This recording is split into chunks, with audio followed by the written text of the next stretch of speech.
Well, authorities are warning seniors about a financial scam that's costing them their life savings. They say in nearly all the cases, the suspects are using pop-up ads or phone calls and then posing as agents with the federal government. They tell victims to convert all their assets into gold bars to be picked up by a courier and taken to the U.S. Department of Treasury for safekeeping. The reality is, once you're a victim of one of these scams, the chances of getting your money back is not high. Well, police in Maryland say they recently arrested 3 suspects, one of them allegedly trying to steal more than $1 million from a 74-year-old man.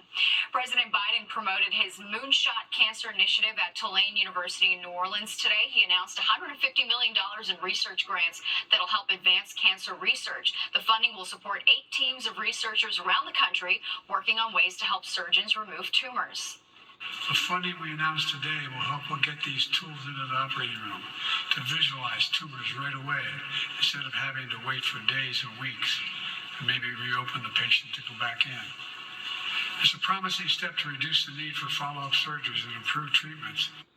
Biden's plan is to cut cancer deaths by half by the year 2047. He says the initiative is a priority for him during his final months in office.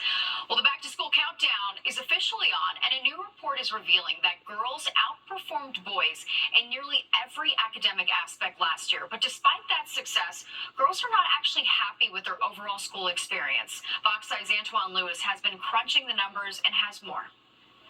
New York City girls had a tougher time in school than boys last year. Citing data from the 2023 school survey of middle and high schoolers, Chalkbeat reports girls were more unhappy during the school year than boys. Reporter Michael Elson-Rooney analyzed these survey results. A lot of educators will assume that girls are doing okay because maybe they're getting good grades, and so they don't need that extra support or that extra check-in. The survey found that 4 out of 5 girls reported feeling more stressed while in school last year, as opposed to 3 out of 5 boys.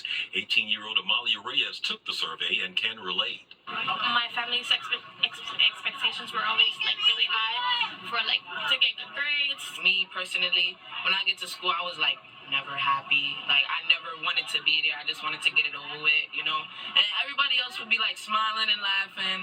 We caught up with recent New York City high school graduates and students in Central Park who were part of a summer program focused on peer leadership. Michael Saez also took the survey before graduating from high school in the Bronx back in June.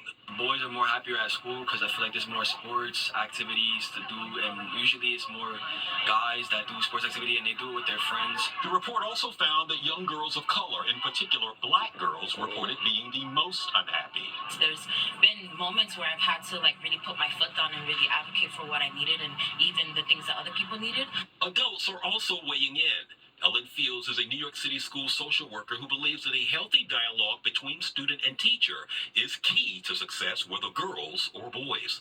Many of our kids go off to do wonderful things, go to college, go to grad school, go off in our professionals. It's wonderful. From Central Park, Antoine Lewis, Fox 5 News.